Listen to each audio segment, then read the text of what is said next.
Welcome, everyone. It's so great to gather here in Stockholm to celebrate social innovation.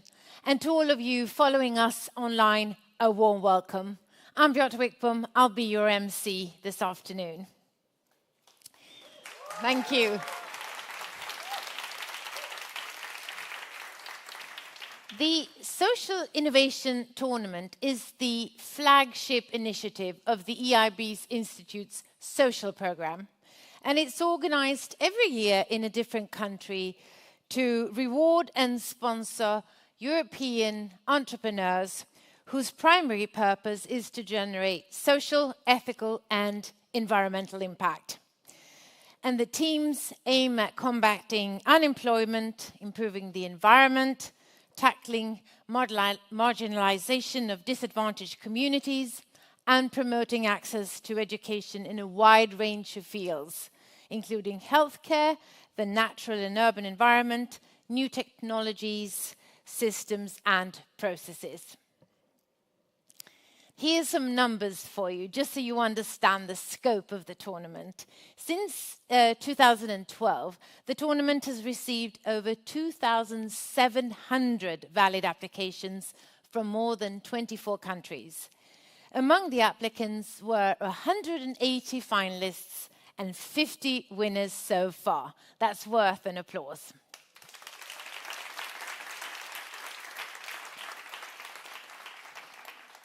And for this year's Social Innovation Tournament, 15 finalists from 10 countries, all here in the room, I see some of you already, have been selected from an outstanding group of 284 candidates from 33 out of the 42 eligible countries.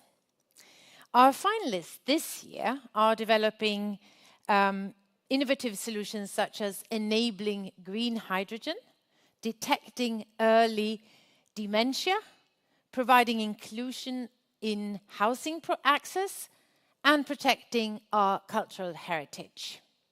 And the final teams, I think this is fun to know, they come from Austria, Belgium, France, Germany, Italy, Malta for the first time since the 12th edition, Spain, Sweden, Switzerland, and the Netherlands. And the 15 selected projects will compete for prizes worth a total of 290,000 euros. So I know you are very eager for us to begin. This event is designed with several aspects in mind. The EIB Institute wants to offer support and experience to participating teams that can make a significant contribution in their entrepreneurial journey and their ability to create impact. And this year is no different. And for the first time, the teams have also been given the freedom to share what they want in any format they want here on stage at the grand finale.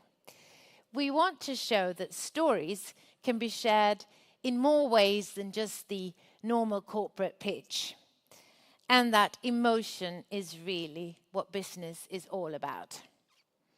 We also wanted wanted to give the teams a reason to reconnect with the heart of their projects, to celebrate the moments that they love and keep them going. So we hope that you as an audience also will enjoy this new format.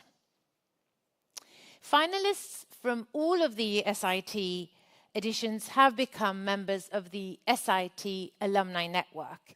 And as such, they are able to benefit from numerous training opportunities, different programs, an innovation grants program, and conferences around Europe. And they are invited to network with investors, venture philanthropists, and foundations that can help them scale their impact.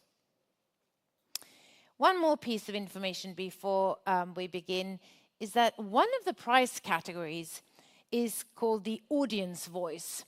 And it's your chance to vote for your favorite program. And the voting is still open. It will be open until the end of the presentation by the very last team. And if you want to vote, visit www.sit2023.org. www.sit2023.org. I'd like to now invite to the stage EIB's Vice President. He's responsible for overseeing the financing operations in Sweden, the Baltics, and several other countries. And his focus areas include the financing of energy, health, life sciences, as well as diversity and inclusion. Please welcome Thomas Östros.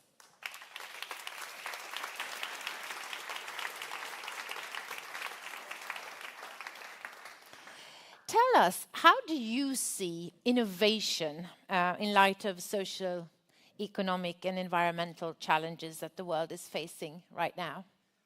It is absolutely essential. This morning I came back from Zambia for a visit because I'm also responsible for our development financing under EIB Global. I met business leaders, small and medium-sized companies, banks, but also decision makers, and had a long conversation with the president of the Republic of Zambia, and it was completely focused on innovation. Because with their challenges, well, they see the impact of climate change, they see poverty rates being raised during this food crisis that we're going through. They need innovation to harvest water during rain seasons, to be able to use them during drought, to invest more in high-tech renewable energy, to be able to produce green hydrogen. That could be both a way for them to produce fertilizers to their agriculture, but also an export market. When you go to Northern Europe, in Finland on a visit, I visited a company which we finance, a quantum computing company that has attracted talent from all over the world of scientists and high-tech individuals that are gathering in Helsinki to develop quantum computing to the benefit of a lot of things that we need in our society. Or here in Sweden with Northvolt, which we are financing, the electric vehicle battery factory that is revolutionizing the access to electric vehicle batteries in Europe. A greenfield investment now in Skellefteå in northern Sweden, #1 factory in Europe, producing batteries for our major car brands. Totally necessary to fight climate change. So I think innovation is key for everything that we do. I hear you say we need innovation to do new things, the things we need to solve our future challenges, but also new ways to do the old things in new ways, so to speak. A trade union leader I spoke with a few years ago, he said, we should never be afraid of new technology. We should be afraid of old technology. We need the innovation to be able to compete and to change and to solve problems. And why is investing in human capital so crucial for innovation, would you say? It's really self-evident, of course. I mean, the Swedish history shows that very clearly. Mandatory education from 1848 and onwards laid the basis for the Industrial Revolution and all these major brands that you see in Sweden that was innovated in the late 19th century, early 20th century, because they had access to skilled labor, and that made it possible for ASEA that became ABB, or Astra that became AstraZeneca, or Volvo, or nowadays Skype and other innovative companies that benefits from a lot of talent, a pool base of talent that can be used for innovative companies. And Sweden, like you're mentioning here, typically ranks among the world leaders in innovation. What would you say is the secret to the Swedish recipe? Is there a secret ingredient here? I think there are sort of a paradox. There are basically two, if you simplify, two models to get an innovative society. The American model, I lived in America for a number of years, is extremely innovative parts of America. I mean, California is a wonderful place for innovation, but also many other places in America.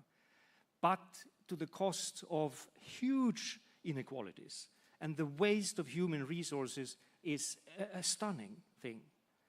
The Nordic countries have chosen, together with many European countries, the opposite way, sort of using egalitarian visions to create a platform for innovation, because you know you are not going to be totally poor and out on the street if you fail.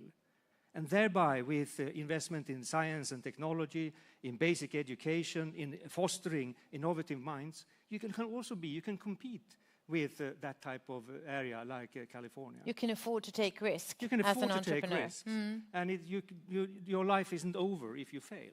What else? I think then we have also the openness in Sweden, since we are a small open economy. I think that is also equal for the other Nordic countries. There has never been an alternative just to look at the domestic market. Because we're so small. No, we have to go abroad. All the way from the mid-19th century and onwards, you have to go abroad. You have to think globally. And there you need to be extremely innovative and competitive. And I think that has really fostered a mindset in Nordic countries. Open for trade, open for competition. Sometimes you lose. Factories disappear. But you have some sort of reliance that the new will come. And meanwhile, there is a social security system that can take care of you, meanwhile, while you are educating yourself for new jobs. We have 15 great innovative teams here today. Any last advice to them based on your vast experience? Sometimes I feel we are living in such a challenging time period with so much dark clouds over us. A war very close by, food crisis, climate crisis, not only a prospect for the future, but we really start to see the consequences, that it wouldn't be a surprise if we sort of have a doom and gloom sentiment. But that's not the case. And I think you that are working with innovations here, you show the way by having still optimism. Things can be done. And I meet that also when I travel around the world. I was in New York for the United Nations General Assembly for health meetings. And what can be done in the field of health is amazing. And EIB is there financing vaccine against COVID, vaccine against polio, trying to eradicate TB. And with new innovations and new technology, it is possible. And millions of lives will be saved. So I have great hopes for you that you help us to find new paths to solve very fundamental problems that we have ahead of us. So I'm a bit optimistic. Thank you, Thomas, for joining us. And join the show.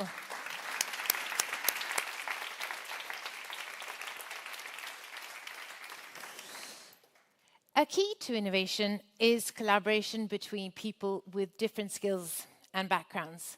Like cogs in a wheel, they reinforce each other when they are in sync. Here is a visual representation for you. Please welcome dancers from Uppsala Dance Academy in Frequency, choreographed by Erika Ranhagen.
Time to meet the entrepreneurs. And I really encourage you to listen out for what you like, what you love, admire, or is impressed or intrigued by in each presentation. I know the teams will feel that attitude when they're presenting on stage. Please help me in welcoming the first team, a team dedicated to supporting women in their battle against endometriosis. Here is Diamonds.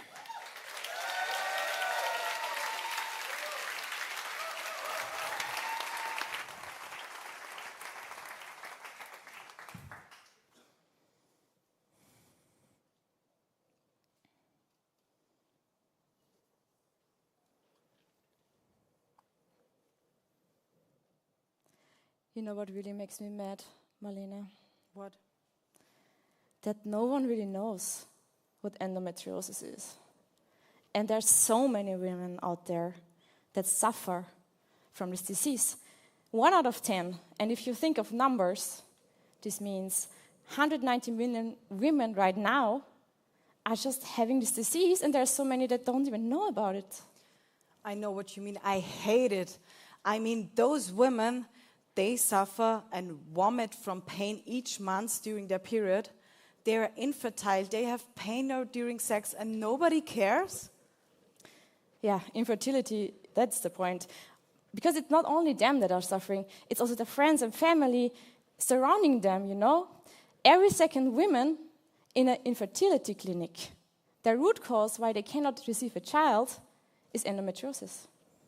It's crazy. And endometriosis is described since ancient times, and still the diagnosis takes up to 12 years. Yeah, 12 years, you know.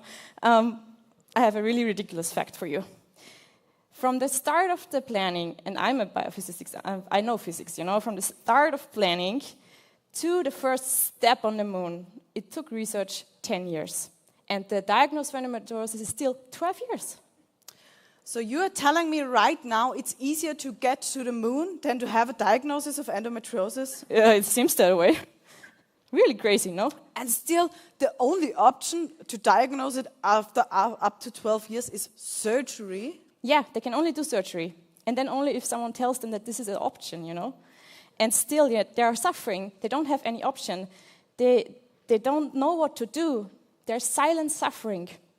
This needs to change. We need to do some revelation. Like, there needs to be a revolution.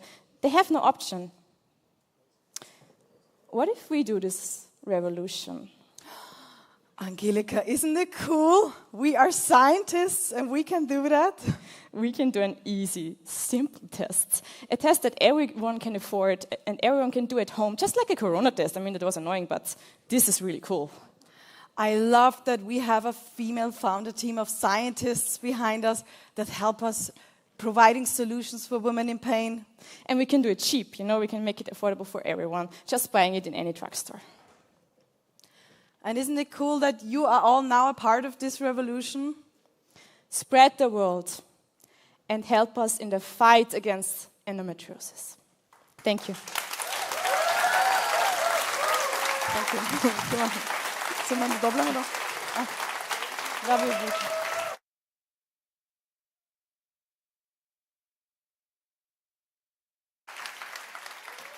Thank you, Marlene and Angelica. Let's learn more about how to provide intuitive and comfortable electric wheelchair operation options. Please welcome Munevo.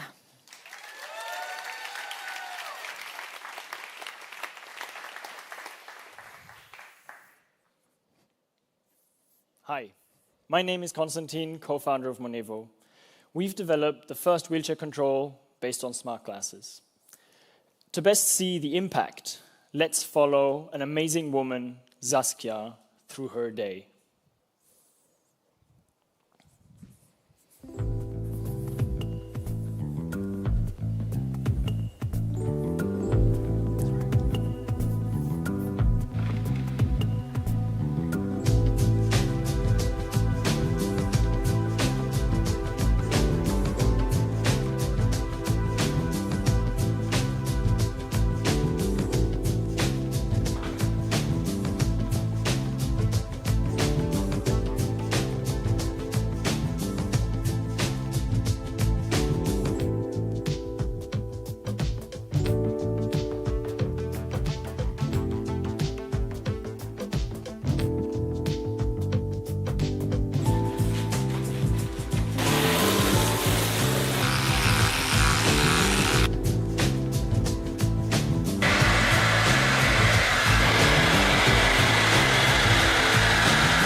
On the joystick, and now I'm ready to start in the day.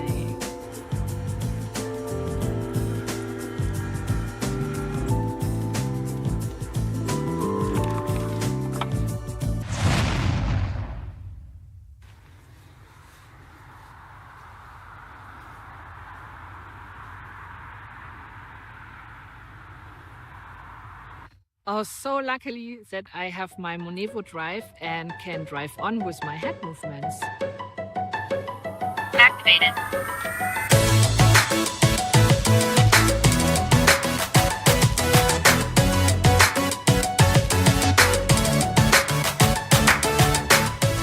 Okay, Munevo, open the door.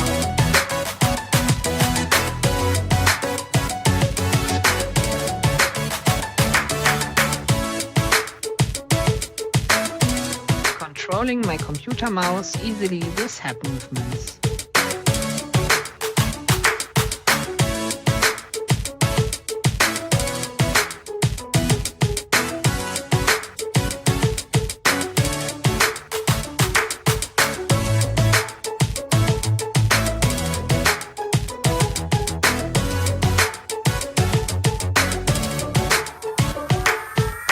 That's how I drive through my life.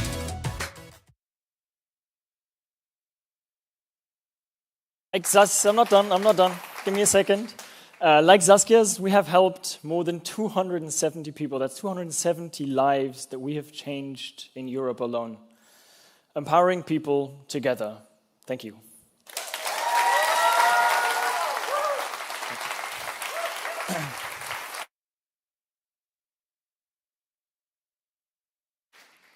Thank you, Konstantin, and your team for what you do.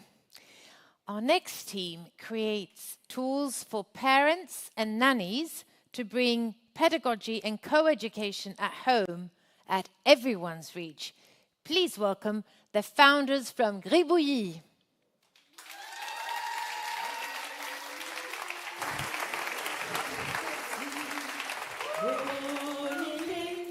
Hi. Hi.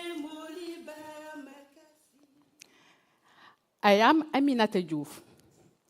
After 15 years as a nanny and jury for vocational certification, with my daughter Maimouna Toumar, I have co-founded Gribouillis to bring to life a child care revolution in France. We believe babies are magical. Yes. Think of a baby or a child that is magical to you, or a grown-up, someone close to you, or a public person that has impacted your life in a beautiful way. Because this person was a baby a day. Do you have some names in mind now? Okay, I see some smiles, some people nodding, so it should be okay. So I will ask you to unlock your phones and scan this QR code behind, please.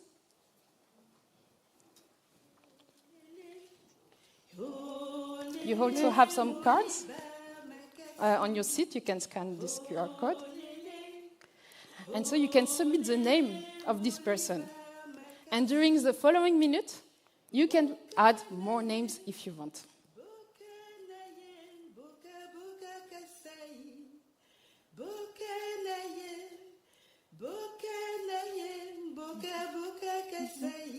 She told you, babies are magical.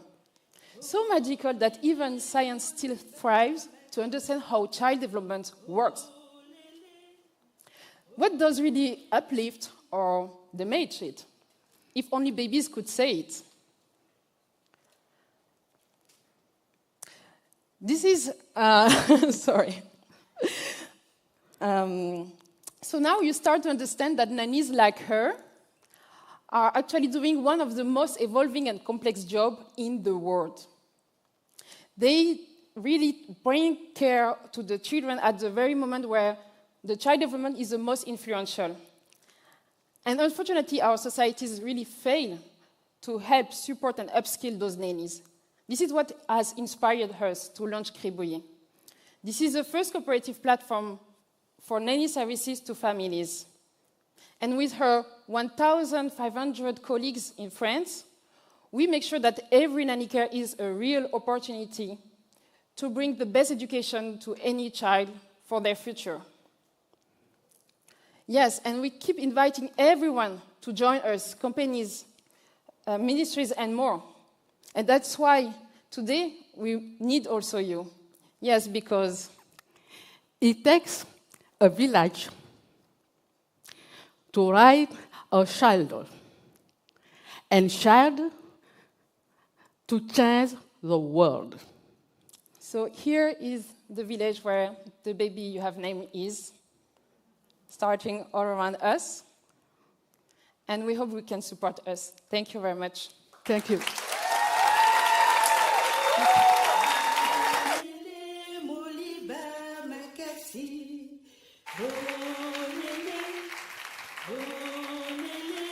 Thank you, Gribouilly. Our next team develops innovative, smart fiber optic sensing solution for water facilities. Help me in welcoming to the stage Fibson.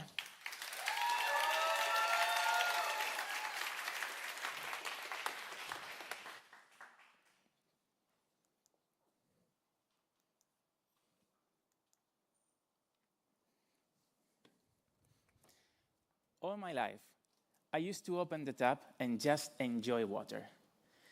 This is something so natural, we don't even think about it. We just open the tap and water flows. But then, a few years ago, we had this really hot summer. And when I opened the tap, nothing came out. My city had run out of water. And this was not an isolated event. Right now, there are cities in Spain that are limited to 6 hours of running water per day. Think about the implications. Water scarcity is here. It's not a faraway problem. And if we don't do something about it, all of us will suffer it daily. And the worst thing is that our cities do have plenty of water, but they are losing over 30% of it to leaks in the distribution pipes in Europe. This is the same as doing this.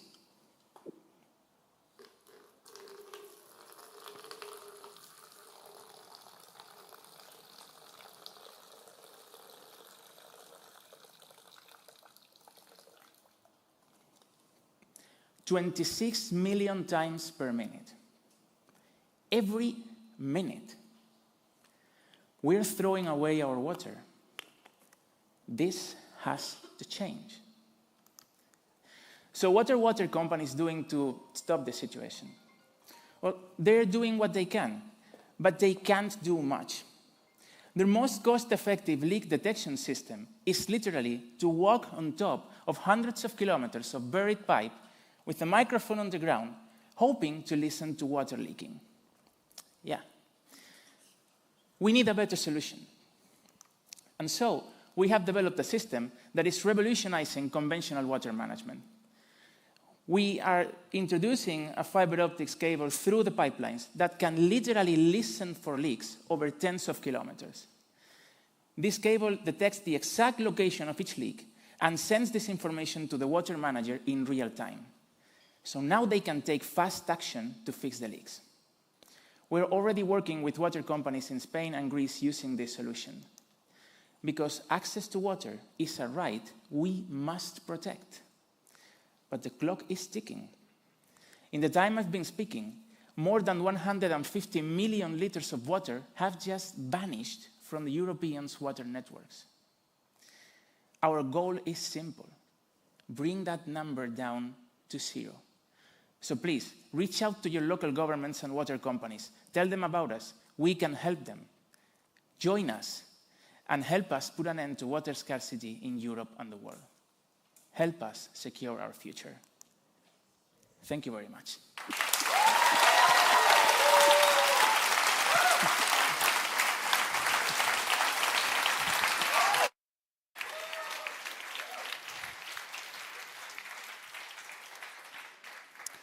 How do you spread cultural values and historical traditions in a city? Meet the non-profit cultural association Imago Mundi. Welcome. Woo!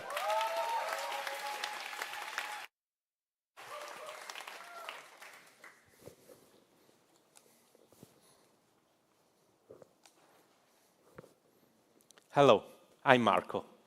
I want to tell you the story of Elisa, a little girl who takes the same route every morning to go to school. On the way, Elisa sees many monuments, a church, a sculpture, and a castle on the top of the hill. Elisa asks her mother what those strange buildings are, but her mother cannot answer. Unfortunately, in her family, Elisa don't have the opportunity to deepen the local cultural heritage, and this is the educational poverty. We, at Monumenti Aperti, have been growing the love for cultural heritage since 1997, and we support schools, associations, and municipalities to connect people with the cultural heritage. Imagine that the mayor of Elisa community wants to valorize his cultural heritage, and does so by joining Monumenti Aperti. The multiplier effect begins. In the first step, we create a network of tangible and intangible heritage to be valorized. In the second step, we activate the community. Schools and local associations sponsor the network of monuments, so we connect them with the beauty, and they learn how to take care of the cultural heritage. The third step, we go to Elisa schools. We run workshops for teachers, and we use archaeology, history of art, but also theater, cinema, radio, technology for the children to interpret the monuments. But the best part is when we teach to Elisa's class how to host their own guided tours for citizens and tourists. This is the Monumenti Aperti event, when the entire community is more connected with the cultural heritage. And if we preserve this connection, the life of our volunteers change, and our community changed too. Elisa really exists. She was a volunteer from primary school to university, and now she's an art historian. And there are many others like her. In 2023, we reached 19,000 volunteers, but we want to double our network because we want to connect people with the cultural heritage we are connected to. Thank you.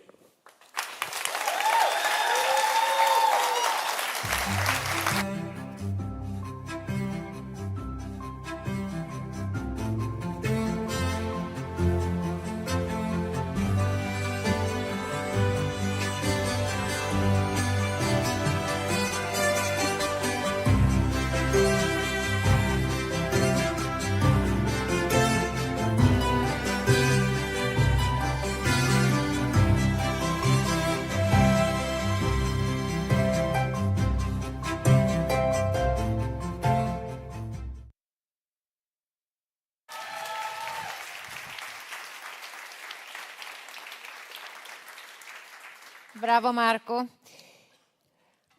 How do you experience the world with presence and focus?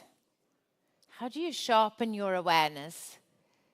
Pay attention to the details. There are many things happening in this room right now. Is someone listening? Okay.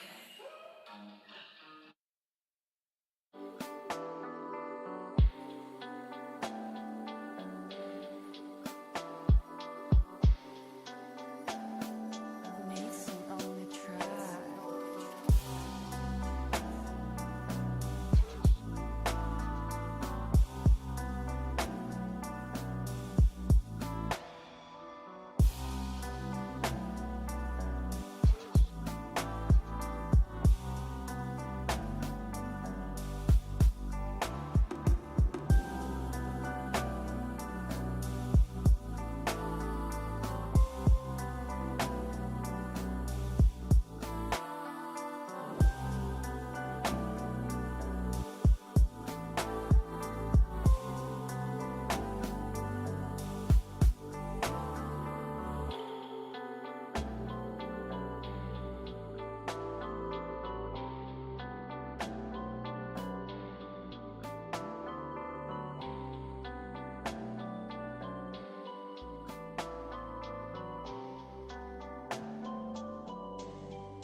That was Focus with Uppsala Dance Academy.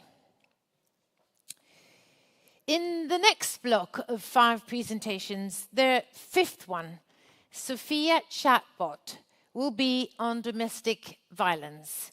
I'm giving you a trigger warning now, allowing those of you who need to leave the room to do so.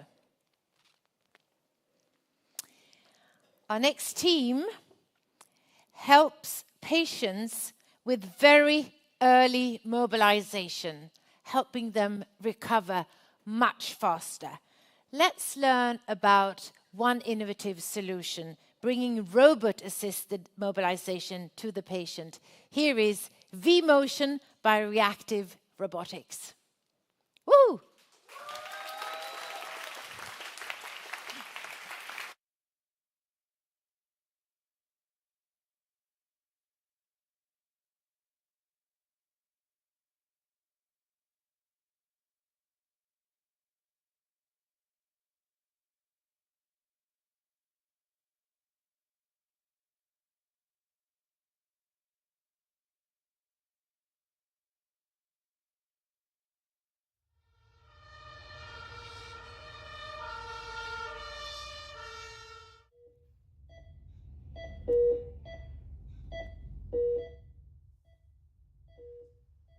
I've been in this hospital bed for days. I've tubes and cables everywhere. Looks like I barely survived. I can't even move. I feel so helpless. I just want to go back home to my family. I wish I could do something.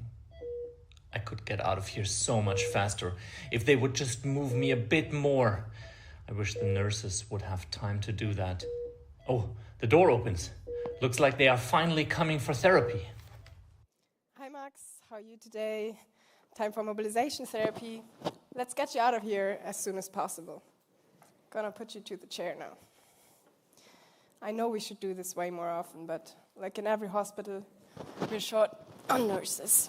I just wish you could help me a bit. It would make things so much easier. But unfortunately, you're only half conscious. I would really need to be 3 people sometimes.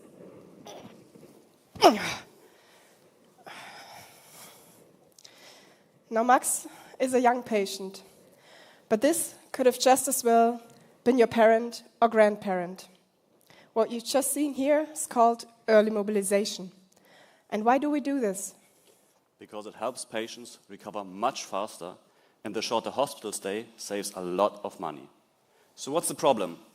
We simply do not have enough nurses, or the patients are just too severely affected to be easily mobilized. And aging societies and the growing lack of nurses will only make this worse. Our solution? Bimotion, a robotic-assisted system for early mobilization in intensive care, putting patients on their feet and making them walk directly in bed by just one person with one click. Here, for example, you can see a COVID-19 patient with severe lung failure. He was on the brink of death and had to be connected to an external lung. But with the help of Vimotion, he made a full recovery and is now back home with his family. And he's just one of over 400 patients in 5 different countries that we already supported in their recovery. Assistive robotics can help overcome the problems of aging society and the growing lack of nurses. So we can make sure that every patient, like those you've just seen, get back home to their families as soon as possible. Together we can make sure. A difference.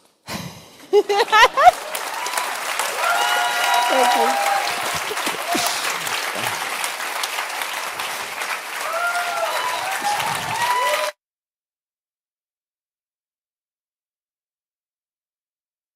Thank you, Max and Mona and the whole Reactive Robotics team.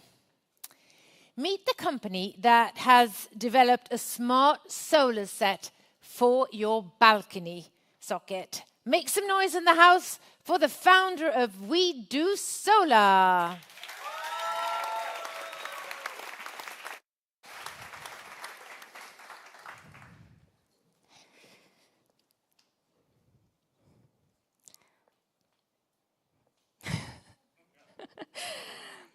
Now, every founder has a moment when it simply goes click, and all of a sudden you understand that you have an idea that you really want to work on. And this is my story. I was visiting the beautiful city of Lisbon, and I really wanted to see the city, understand what is happening there, talk about culture. And a friend of mine was actually telling me everything about the heritage, and I was fascinated by simple Christmas lights. Suddenly thinking, wow, this must be so much money that the government spends on electricity every single year. I wonder how much money we're throwing away. Well, she said, actually, some of the lights are solar-based. So they charge during the day, and then they light up at night. So next day, I was wondering, okay, I'm going to take a walk through the city, look at these lights, and think, how can we bring solar to people's homes? And why hasn't it been done so far? And then it hit me. We have balconies. We have so much space that actually can put solar. We created We Do Solar, a solution that is very lightweight and can be put on your balcony just by plugging it into a power socket. As you can see, I can hold it with my 2 fingers. Please have a feel. Now, of course, not everything has been super easy and smart and fast in the project, and there has been a lot of things that we needed to do in order to come to where we are right now and what type of technologies we're developing further. But we're definitely hopeful, and we're proud to say that most of our production has been already automated. And when you think about all the people that we have already supplied our solution to, I'm proud to say that they are saving 25% on their electricity bills, but also doing a massive impact for the world by saving CO2. And we shouldn't forget about climate change. Climate change is here and is right now. I think after the recent war that broke out in my home country last year, we all know that energy independence is very important. And my dream is that our cities are smart and are covered with renewable technologies where people can share the energy. Let's not forget about our planet. It's a huge impact, not only saving the money, but also saving CO2. We do solar, and you should too. Thank you.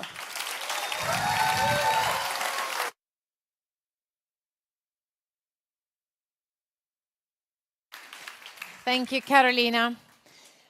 What if there was a quick and easy method for early dementia screening? Luckily, there is. Here is Brain Trip.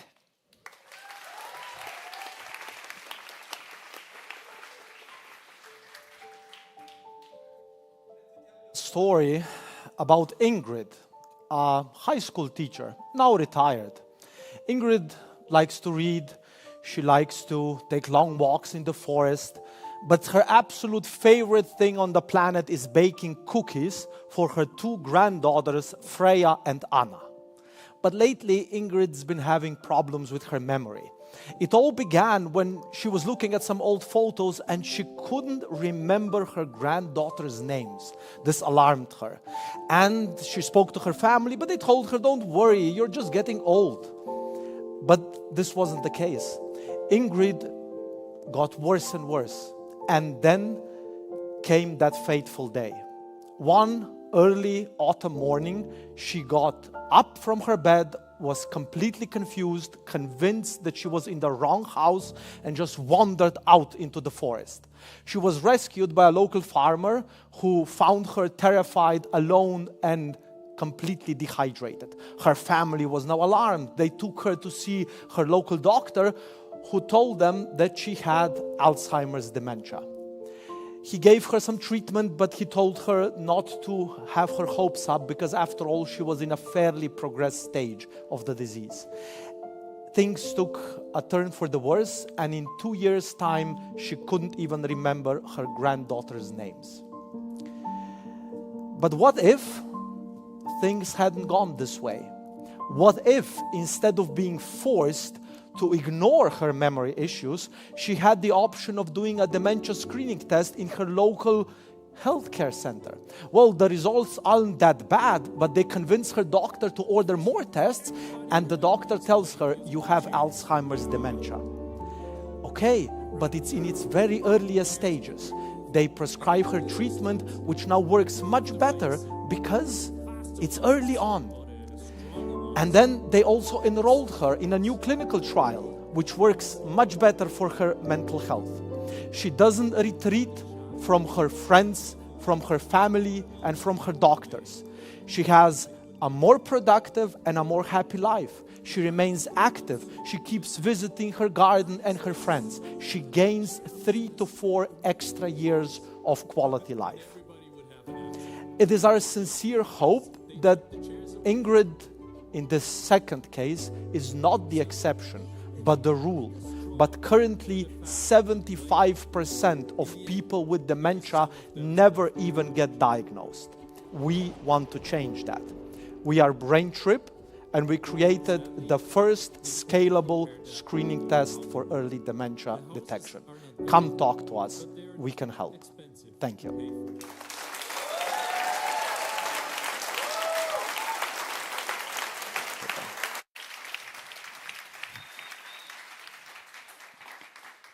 So much information in our society is text-based. What if you could make any complicated text accessible and comprehensible with one click using AI? Let's hear how you can do that. Meet some AI.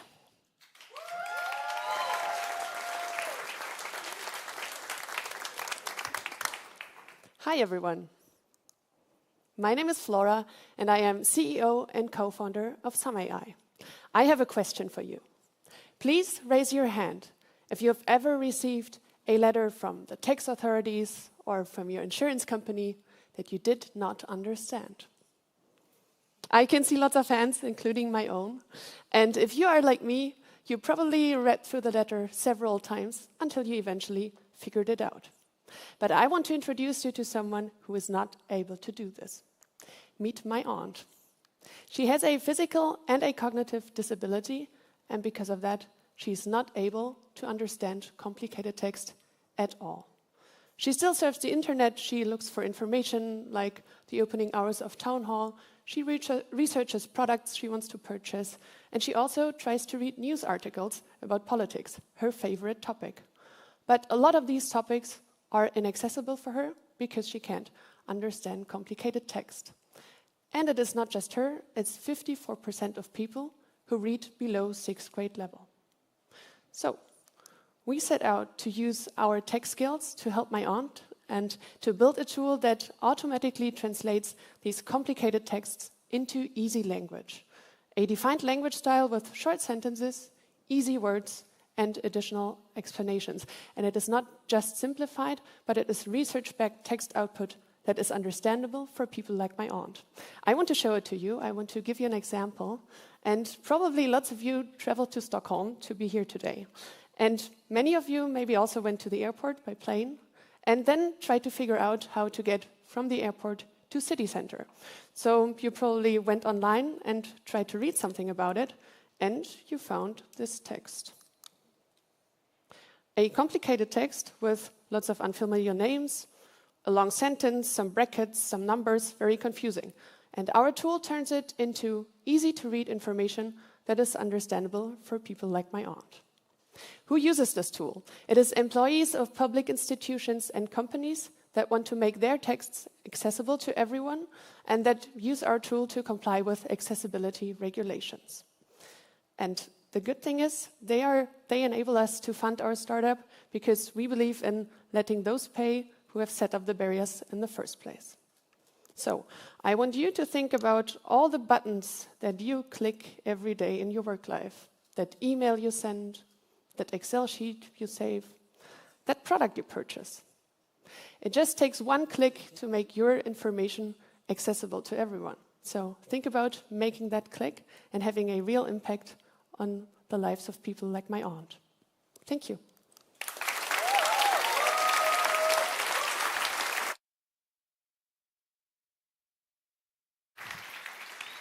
Thank you, Flora and your team. I think I prefer the easy version of the text as well, so I think you have a much broader audience maybe than you think. Our next team has developed a chatbot available 24/7 to anyone suffering from domestic violence. Please welcome the team from Spring Act.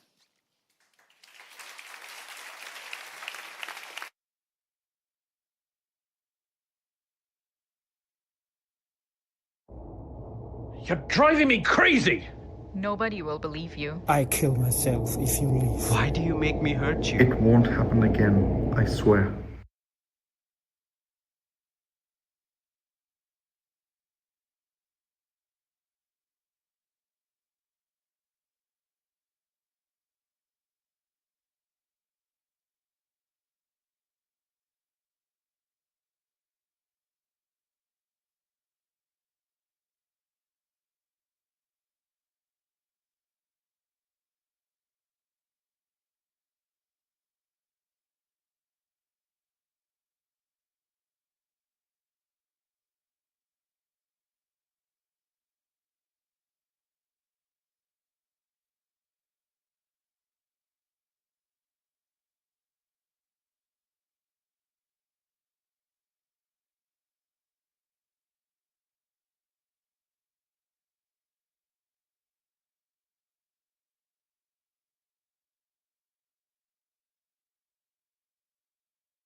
Hi, I'm Sophia. I'm a digital companion, here to help people suffering from abuse. 24/7, anonymous and wherever you are in the world. I can help you gather potential evidence, assess your rights, and learn about your options.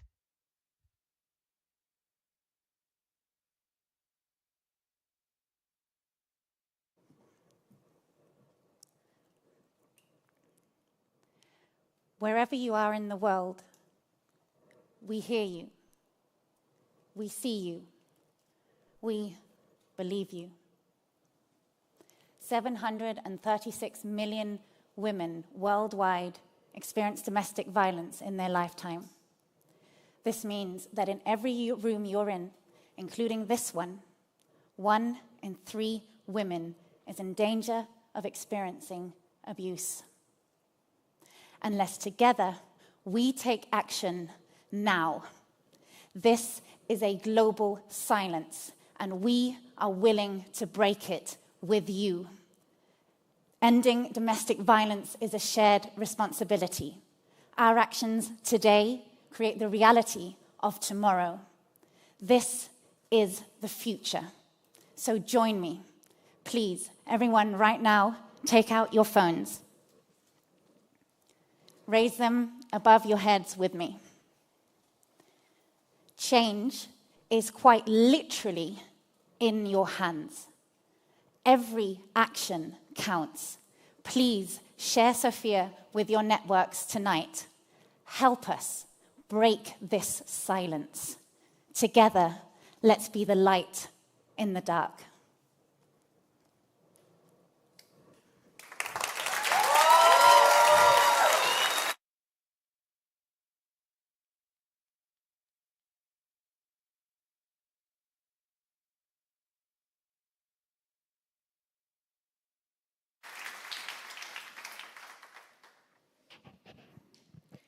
Let's watch a group of women breaking out of their status quo, mobilizing opposition and power. Here is resilience.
Uppsala Dance Academy and choreographer Erika Ranhagen, thanks for joining the event.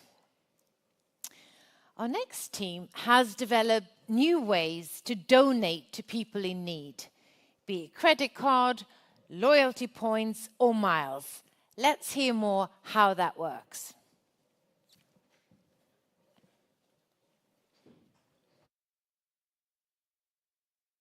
Is Social Card.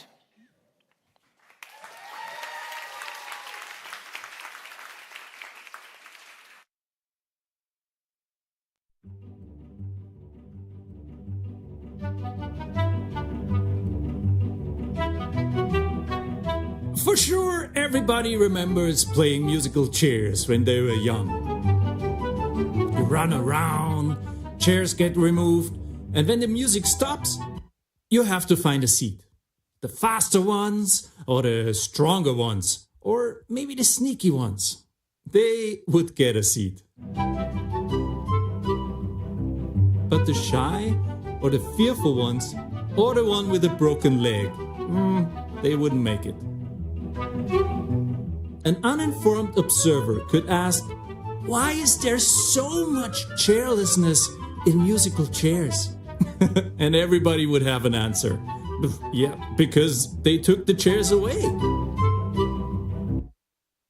So even if only the strong or the fast could play, in the end, there is some of them left without a chair.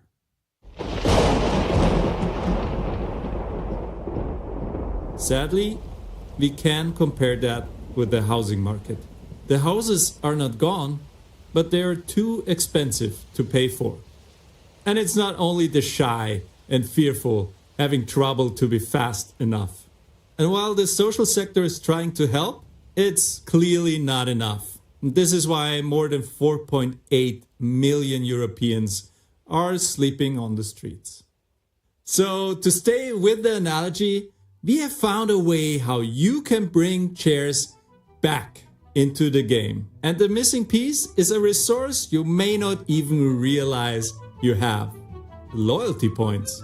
Those points that you collect while shopping at the supermarket, or maybe when you book a flight. We just handed out stickers. See them as a symbol of your existing loyalty points. And if you don't have any use for them, please put the sticker on this chair to show your support. We from Social Card transform the points that you collect, but don't use, into a chair that comes back to play. Clearly, the points of just one of you will not be enough. But if we put them all together, we can get more chairs than we can play with. Just to get a scale, right now there are more than $30 billion in air miles alone sitting unused. We can't fix the game, we can innovate. And you can be a part of this right now. Because together, we can turn your cash back into cash forward.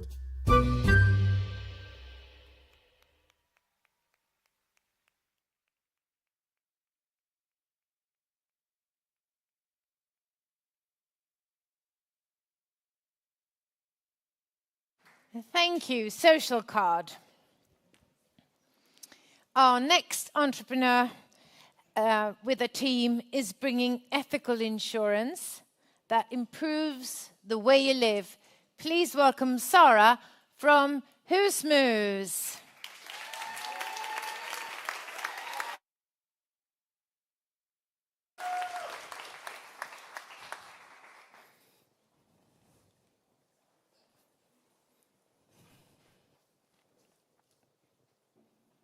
What is a home? A home is more than mere shelter. It's security. It's a place where memories are made, where families grow, where people find solace and comfort. A home is where people dream, where they plan for a better future, where they build the foundations of life. A stable home brings happiness. it brings security. It allows you to better focus on work and school. When I think about my life and my home, and what enables me to foster a good home environment, I can't help but think of the people who helped me do this. My VIPs. Now, these are not the kind of people that you would typically call VIPs. They are the delivery driver that brings me my favorite takeaway, the cleaner that helps me bring order to my home so that I can focus, the preschool teachers that watch my 1-year-old so that I can focus on building my business. All of my VIPs help me give my life stability. Unfortunately, they don't always get the same kind of luxuries that I do. You see, a lot of them are on minimum wage, or they're self-employed, or have 0-hour contracts. This makes them unattractive to landlords, and therefore they can't get the kind of stability that you and I enjoy. My name is Sarah Vanier, and I believe that everyone deserves to find a suitable home, regardless of their lifestyle choices or their backgrounds. Support Husmus and help us bring security to all of our VIPs. Thank you very much.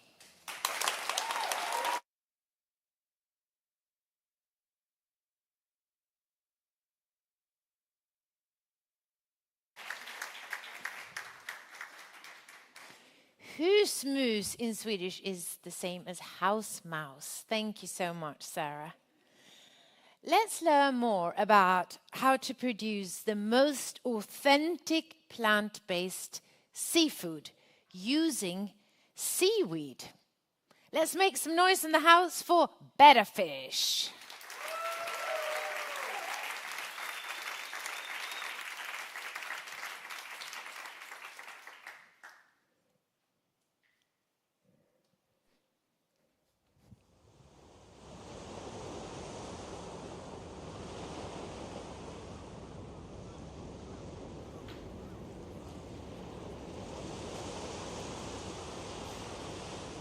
We all love our oceans. I mean, why wouldn't we? 70% of our planet is covered by oceans. Hard to imagine, right? Let me give you a small reminder how much ocean there is. Just think about the stage being the land we inhabit and the rest of the room being oceans. Currently, we are actively destroying our oceans through overfishing, rising acidification, accelerating the loss of biodiversity. We desperately need a solution.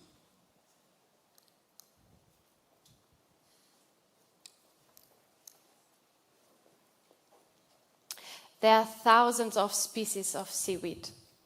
This supercrop has a regenerative effect on the ocean. It increases biodiversity, it improves water quality, and it's an amazing ingredient. Because seaweed is also tasty. Some varieties even taste like truffle, like pepper, or like lemon. What's even more promising is seaweed is a so-called zero-input crop. It does not require any fertilizer, any land, and no fresh water to grow. Just let that sink in. Food that doesn't need fresh water or soil to grow. Just the oceans. And last but not least, seaweed offers an alternative income for fishing communities, so they can be an active part of a positive solution and help the oceans to heal. Amazing ingredient, right? But in Europe, seaweed is underutilized, and seaweed farmers struggle to sell their harvest. We are Lilith and Dennis, Team Better Fish, and we turn seaweed into a mainstream ingredient in the food industry. But honestly, How do we turn this slimy, brownish green stuff that ruins your beach vacation into something yummy? Let's reimagine seafood, known and loved around the world, just made with plants from the ocean. And voila, Better Fish Tuna was born. We just took the plants from the ocean, the seaweed, to create the taste of the ocean. It tastes like tuna, but it's made with seaweed. So, do you maybe want to have a salade niçoise? Or maybe a tuna pizza? Or what about a tuna baguette? Or sushi maybe for you? Your appetite for tuna helps to grow the business for seaweed. It also helps our oceans heal. In just 1.5 years, we managed to replace more than 130 tons of real tuna with our seaweed-based tuna and, helping our oceans to heal. So make some waves with us. Eat some tuna, because the ocean is too big to ignore. Thank you.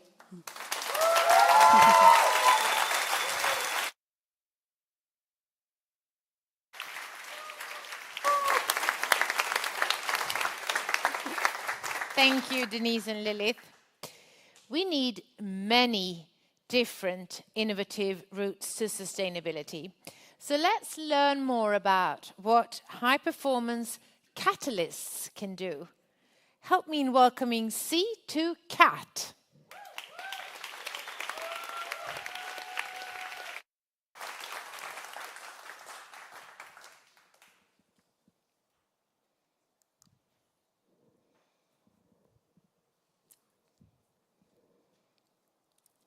We are in a quest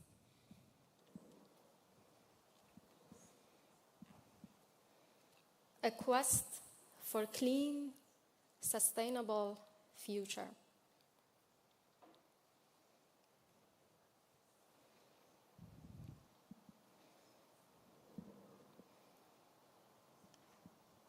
A quest to heal the wounds inflicted upon our environment, our homes, by centuries of industrial exploitation.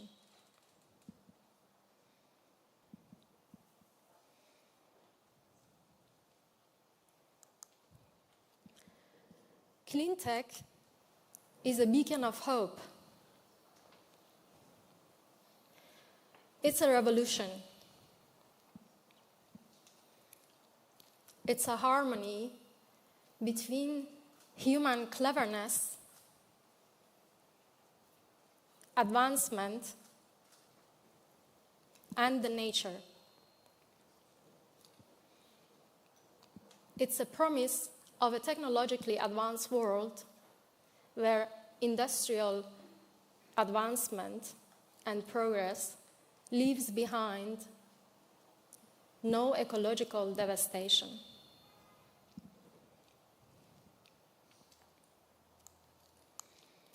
At C2CAT, we develop a technology to enable green hydrogen. We develop catalysts to store hydrogen in form of a liquid. And this will ensure to bring in a future into our present where every watt of energy that we produce and consume leaves behind no carbon trace. And all our transportations are powered by the unlimited clean energy of the wind, the water, and the sun.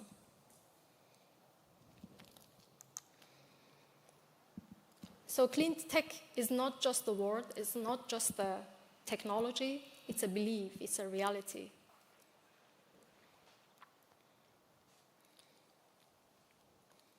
And to ensure that we can all, as human race, adapt beyond borders and ideologies. So please close your eyes.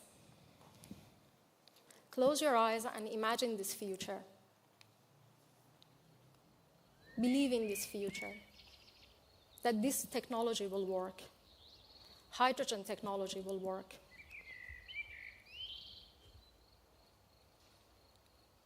And help us promote us with this technology. Thank you very much.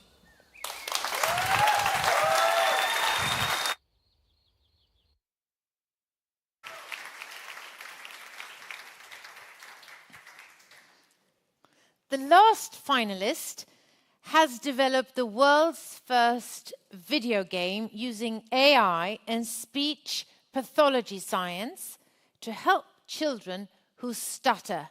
Let's hear more about that. Welcome on stage, Eric.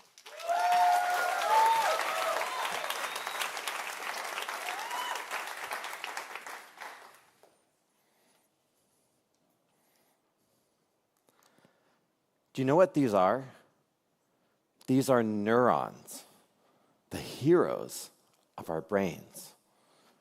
We have billions of them. Neural activity is what allows us to do anything, to walk, to talk, and most importantly, to think and to learn.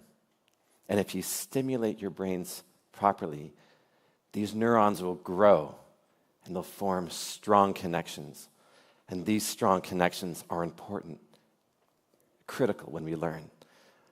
But in the case of speech disorders like stuttering, the neurons in the brains need stronger connections. But let me tell you a secret. When you play, your brain connections happen 20 times faster. We're at a new era of speech therapy. We make video games, the magical kingdom where neurons can become super neurons. Until now, speech therapists work one-on-one with their clients. But with video games, you can do so much more. Endless time, endless access, and it's for everyone. Integrated artificial intelligence and speech recognition is changing the landscape of speech therapy. Your voice is the joystick, and with your voice, you are able to make new connections in your brains to allow millions of neurons become super neurons. Everybody has the power to express their voice.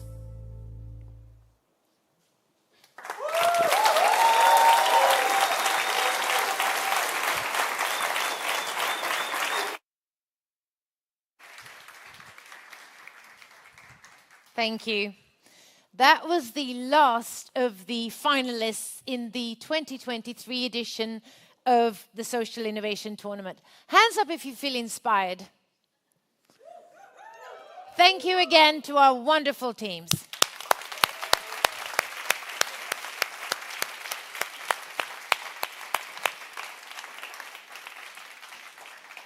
The voting for the audience prize is soon closing, and this is your final opportunity to vote for your favorite team at www.sit2023.org.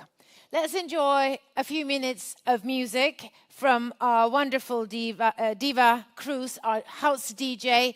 Play it, Diva.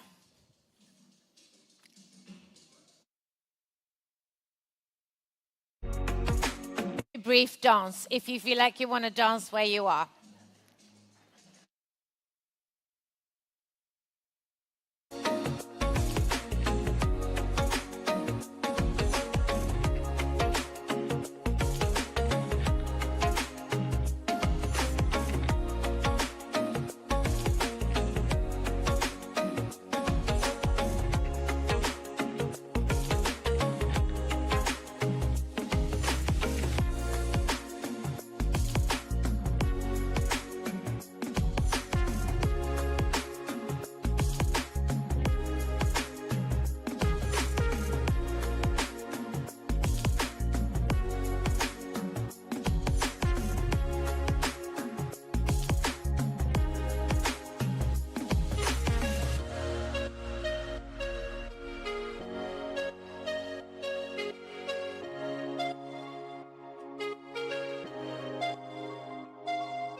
Okay, guys, it's time for the prizes. I'd like, before and the online voting is now closed. Before we start handing out the prizes, I'd like to say a few words about the trophy. Because the competition on innovation, of course, has an innovative take on the design of the trophy, and this year is no exception. It's designed this year by Selma Strand and Irma Svenningsson, students at the Umeå Institute of Design in northern Sweden. I think you're in the room, right? Yes, stand up, please.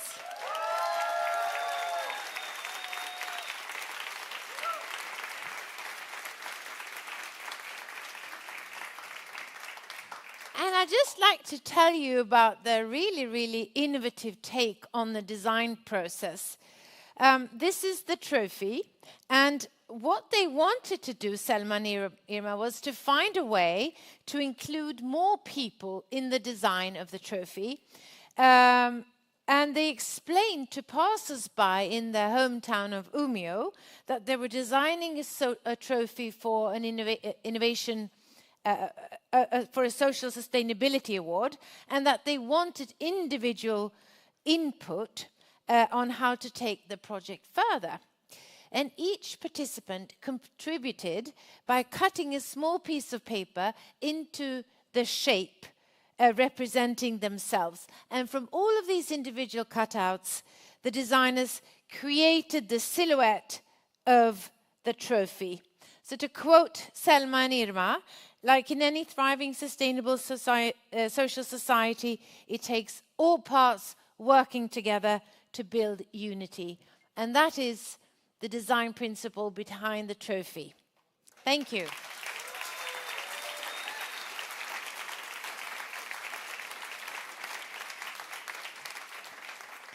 The prizes come in two categories. The general category, all projects that create positive impact, that create a better world for all, be it on education, health care, inclusion, aging, climate change, or circular economy.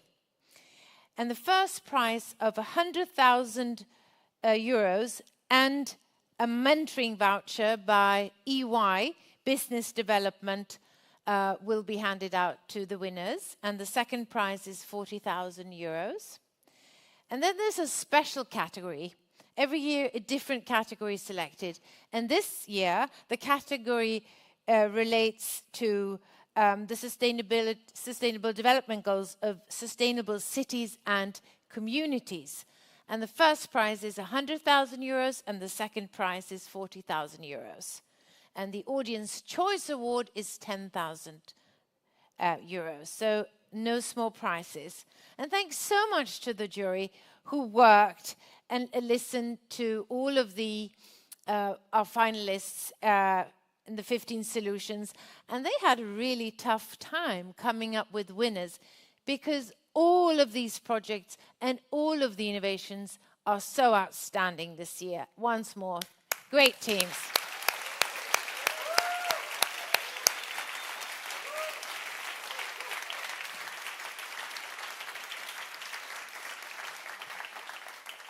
We'll hand out the prizes starting backwards. So second prize in the special category. And to help me announce the prize, please welcome to the stage the head of the EIB office in Stockholm, Lisa Rasaka.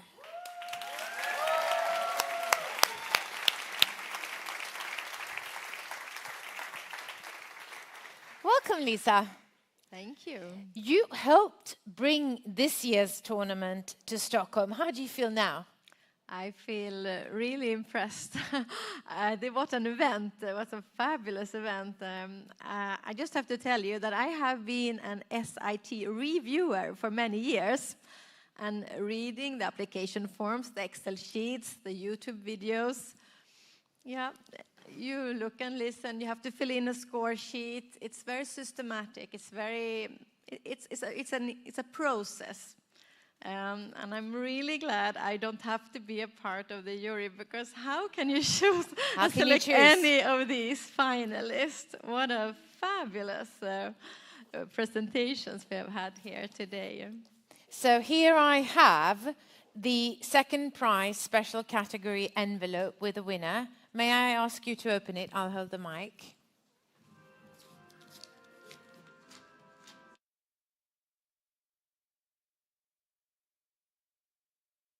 Is Smart Fiber by Fibson, Spain.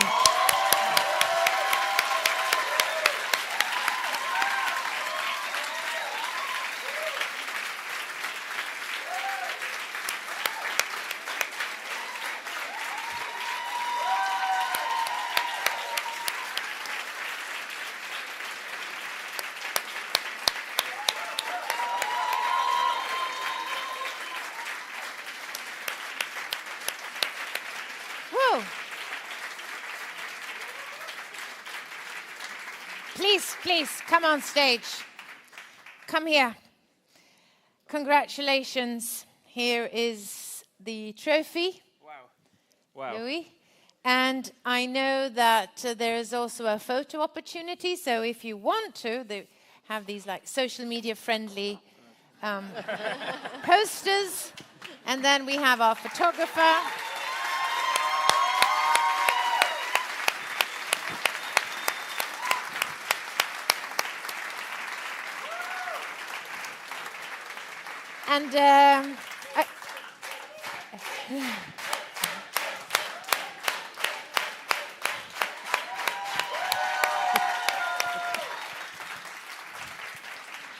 And I think we'll have one photo with just the winners as well. No offense to you, Lisa, but...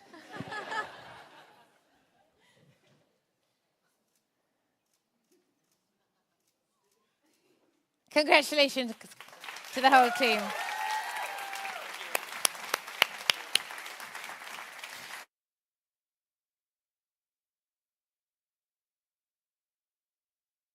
The second prize in the general category, also 40,000 euros, is announced by the jury member Olivier Deguerre, chairman of Fight Trust Active Investors and Fight Trust Impact Investors. Welcome on stage.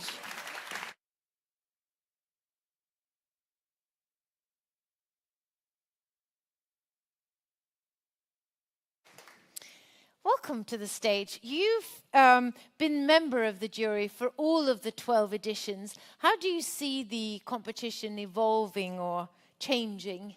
I think I'm rare in this room because I think there is Luisa and Rosa. We are just three that have made the 12th editions. It's fascinating. Every year in social, environmental and climate innovation, you've got new ideas, new projects. Year after year, it's more professional. It's incredible, and this year has been, I think, for me, the most difficult to choose. I didn't know which one, because all the projects are fantastic, and it's very, very difficult to select them. And by chance, we've got a jury, very diversified, and discussion has been tough yesterday evening and tomorrow to determine. But what is very incredible is that even after 12 years, you have innovation, new ideas, new projects, and some totally incredible, and some are going to fail, some are going to succeed, and it's a very, very large hope for the future for all of us. So thank you very much for being here. And thank you for SIT and EIB, because it's a fantastic moment when you have for all Europe projects from climate, social, and to mix those both, because we know all that future will not be just climate change, not be just social, it's a mix of those that is going to make our world and Europe to be better. So thank you very much. Thank you, Olivier.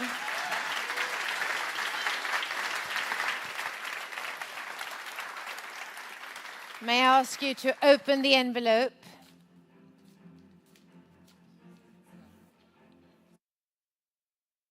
The winner of the second prize in the general category, 40,000 euros, is... The winner is Brain Trip from Malta. Brain Trip!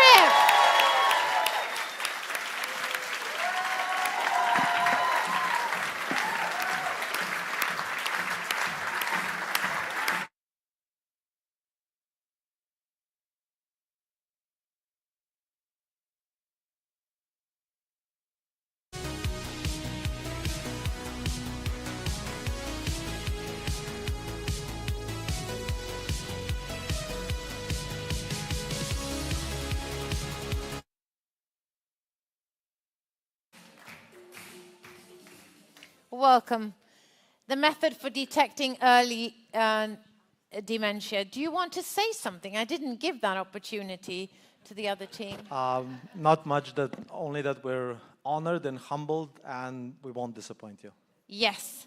And we have a photo opportunity for you as well. Together with Olivier Deguerre, and then one with just the team.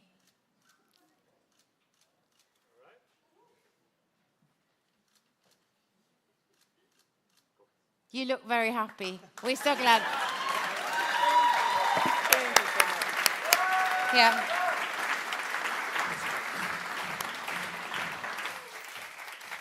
And it's so much fun because this is the first time we have a team competing from Malta. So that was an extra bonus.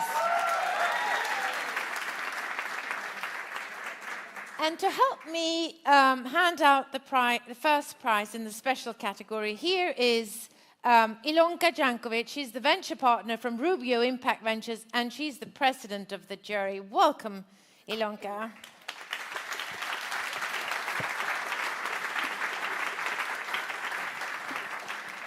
This is your second time working with the tournament. What would you say are important capabilities for an entrepreneur trying to create impact? I think what we experienced also yesterday and what I am seeing right now here is that you don't only cheer what you're doing yourself, but that you're cheering everybody. And it's so important that we connect to the ecosystem. It's not only the startup, it's not only the institute, it's the whole community which can make systemic change.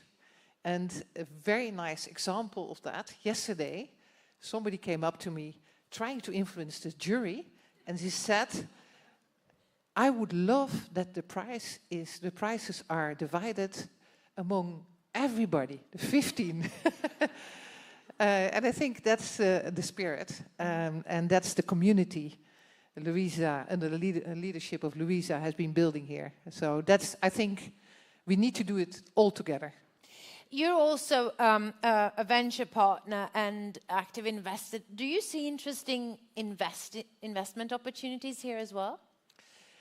Of course. It's early stage, but we always see interesting new developments. And especially if you look at communities which have never been addressed before and which are really the startups are paying attention to, but also completely new technology which is emerging. It's very exciting. I think the teams really want us to open this envelope now. The first prize in the special category. I'm so afraid that we'll break this, so I'm going to put it here. I'll hold the microphone while you open. Who is the winner of the first prize in the special category? 100,000 euros. Gribouilly!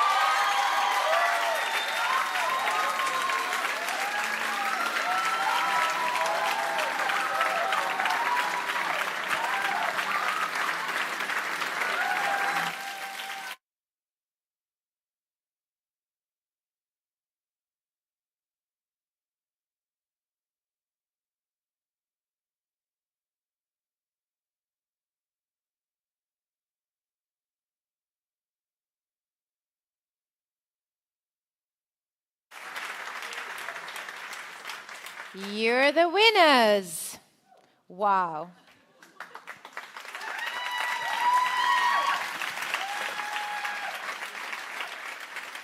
And it's a family affair.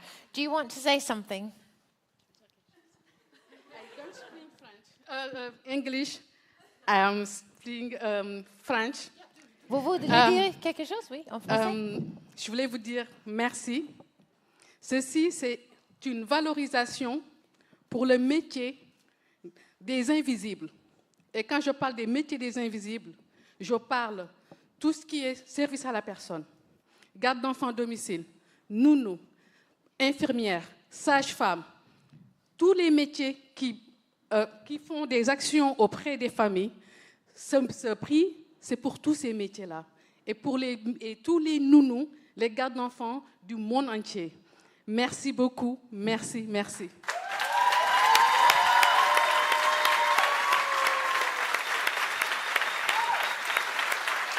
Do you want me to translate? Yeah. Yeah. Yeah, this is a validation of all the invisible work done by groups, such as nannies around the world, in brief. And the prize is for them. Thank you so much. Thank you very much. Photo.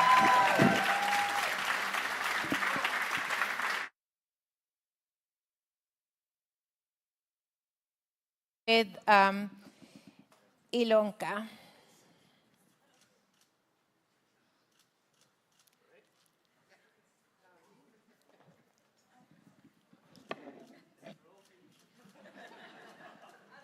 And then one with a trophy as well. It's heavy.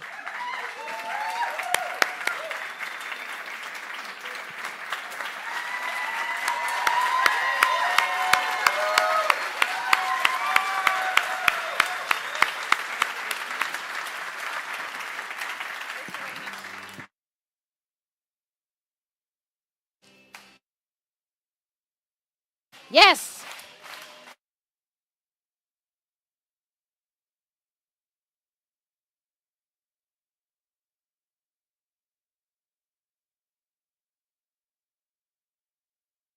And the first prize in the general category will be handed out or will be announced by the head of the institute, Shiva Dasta.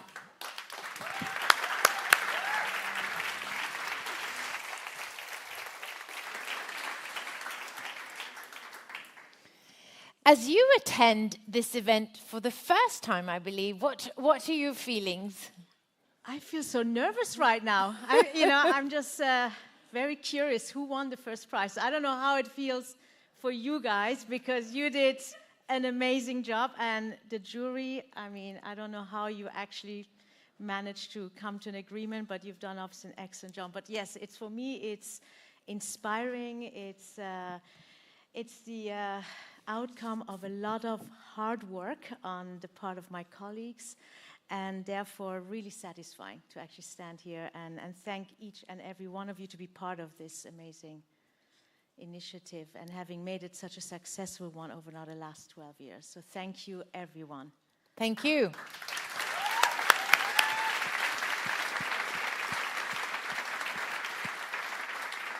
Without further ado, would you open this one? Yes. So the first prize in the general category, 2023.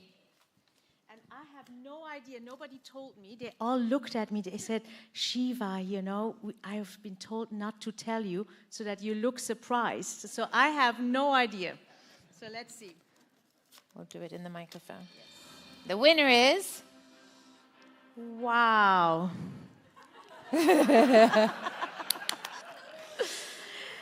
The winner is, do you want to know? Yes.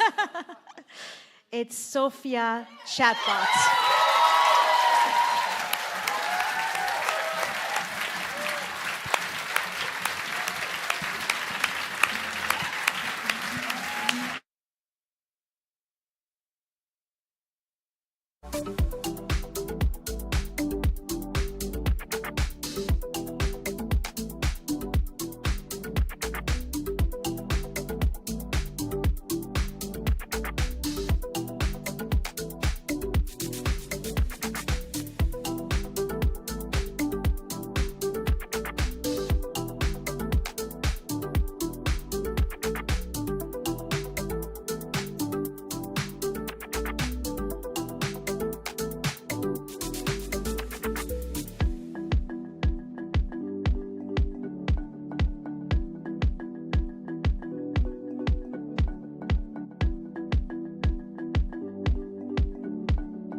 This is a very emotional evening.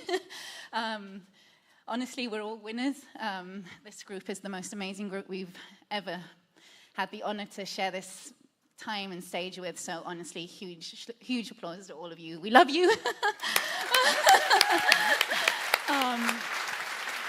Thanks so much to our team at home. They're all watching and sending us messages and everything. So thank you so much. Salifu and Simon and Georgia from home, thanks so much for helping with all this. Thanks to my mum, who's in the audience, the #1 supporter. Mom! This means the world to us. We'll be able to increase that impact so much and reach so many more survivors. And for us, honestly, this is great for us, but it just means the world, that we can help more survivors everywhere in the world. It's, like I said, it's a silence, and this really, really helps us break this silence. So thank you so, so much for believing in us. It means the world.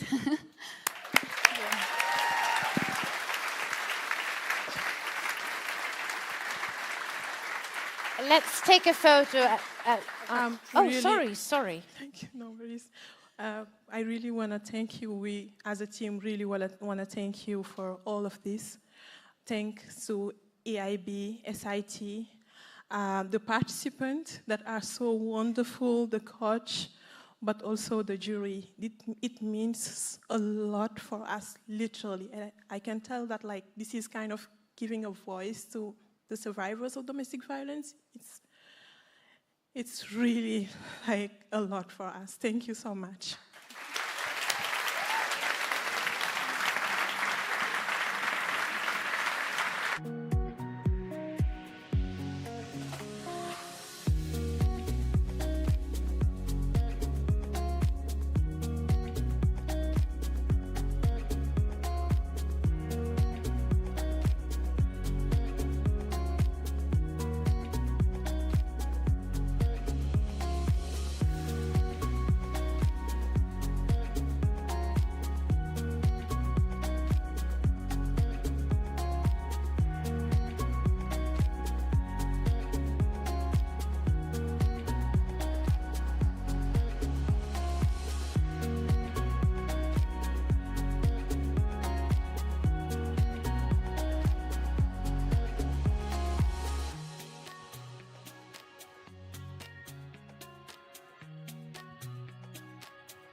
And of course, you will always be connected to each other through the SIT Alumni Network, so you'll keep in touch.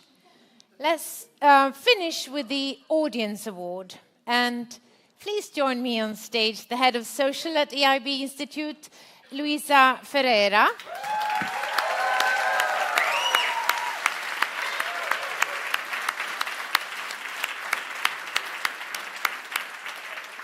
And I think I say the truth that without you, there would not be a competition like this. So thank you so much. Thank you for the work that you do. You started this initiative in 2012. Tell us about a memorable moment.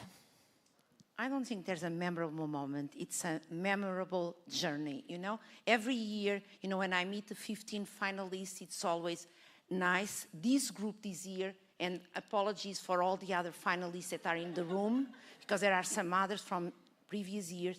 This group has been really, really special. You know, it's 15 projects. They were helping each other. You know, they were doing the musical chairs. I saw people yesterday helping others with the presentation. So it's magic. They are inspiring. It's energy. Not one moment, a journey. Thank you. Thank you.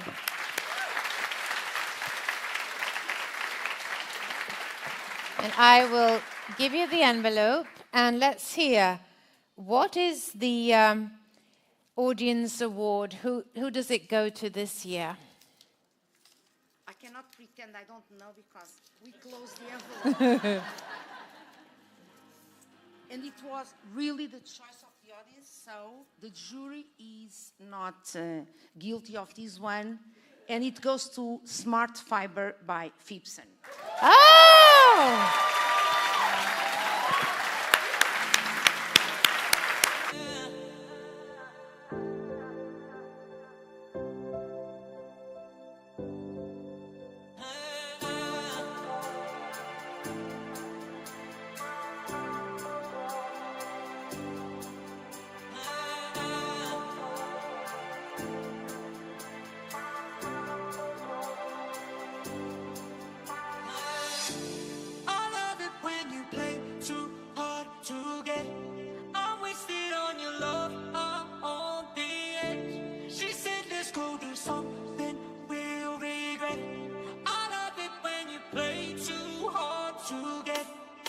Photo. Yes, more photos. This is a different one.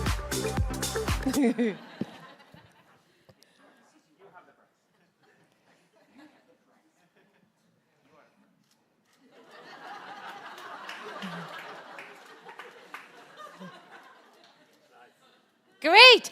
And all the winners on stage for a group photo. Stay, a group photo. All the winners, come up on stage for a group photo. You want the other one? Yeah, go and get the other one. Music.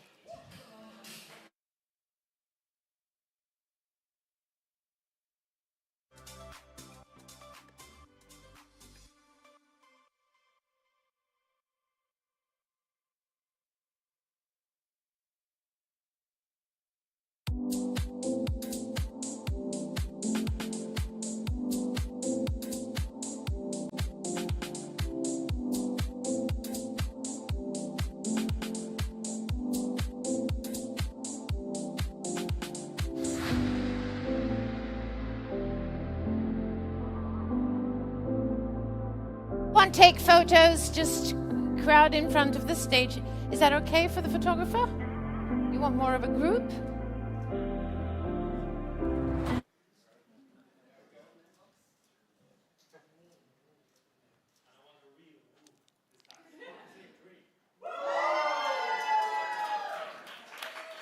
And let's have all the finalists on stage. All the finalists.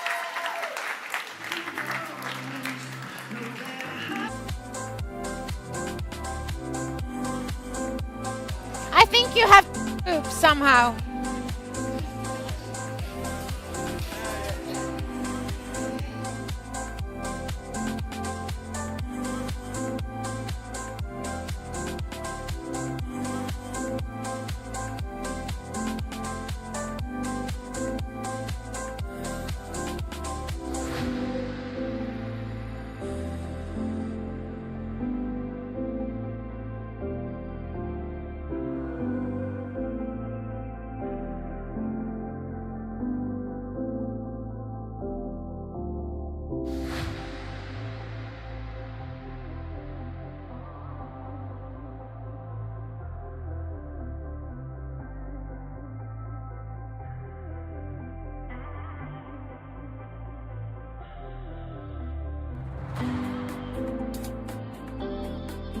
Can we have the jury join the finalists on stage?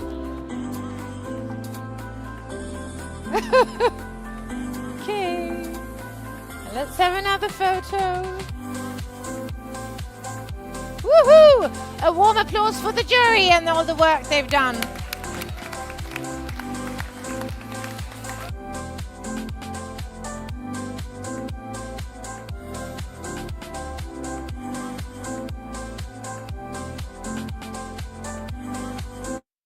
Last photo, all the EIB staff and the mentors and everybody who feels and all of the moms have supported. Mom, you need to go up. Mom.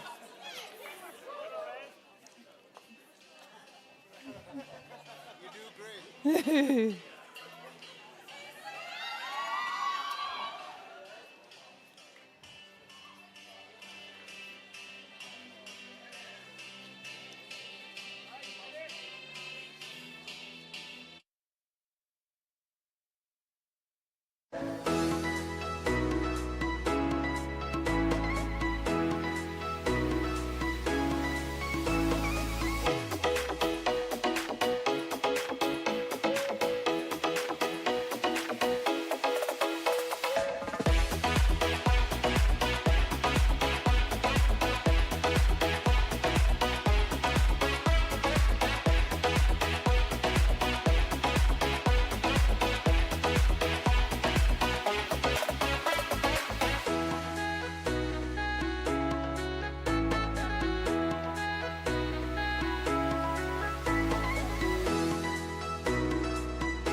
And that is a wrap. Continue the hugging down in the corner.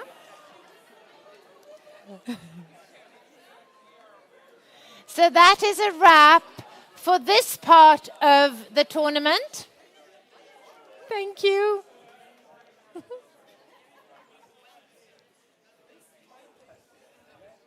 Happiness is contagious, isn't it? Hey, you guys, can I just finish off on stage here? That's a wrap for the afternoon. And for those of you who have replied that you want to continue with the evening festivities, that's going to be on the top floor for those of you who have replied that you're staying. But that's all for the afternoon. Congratulations again for the winners. Thanks everybody who's followed online. And thanks for the audience. Thanks, Diva.